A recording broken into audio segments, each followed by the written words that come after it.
La vivienda se trata de un segundo piso sin ascensor de 90 metros cuadrados, tasado por la entidad bancaria en 210.600 euros. Llaman a la puerta, yo no abrí, forzaron la puerta, yo tuve que salir, les dije que era un allanamiento de morada, los expulsé. Ellos tuvieron una actitud además bastante desagradable y se comportaron un poco como si esto fuese una redada. O sea, entraron, me dijeron a mí que si estaba sordo, que si por qué no había abierto la puerta, tal. Yo, conociendo el derecho que tenía por lo menos un mes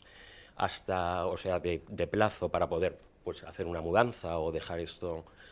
pues enseguida, en ese momento, cuando se dieron cuenta de que yo conocía mis derechos, entonces cambiaron automáticamente de actitud y me firmaron el papel en el que venían. Nos encontramos aquí para defender el segundo lanzamiento de esta vivienda que ha sido subastada en febrero del 2011 y que supone que las personas afectadas se han quedado sin su vivienda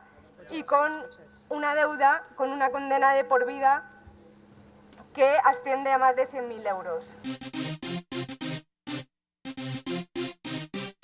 Es inadmisible que en un Estado social y democrático de derecho se estén produciendo centenares de miles de desalojos a la vez que existen millones de pisos vacíos que no están cumpliendo su función social. Al pasar a Bankia me dijo el banquero, lo del compromiso ya no vale un pedo, ya no somos cajas, se nos ve el plumero, pasa a la oficina, danos tu dinero, yo no soy banquero ni lo quiero ser, no tengo dinero para darle a usted, con las hipotecas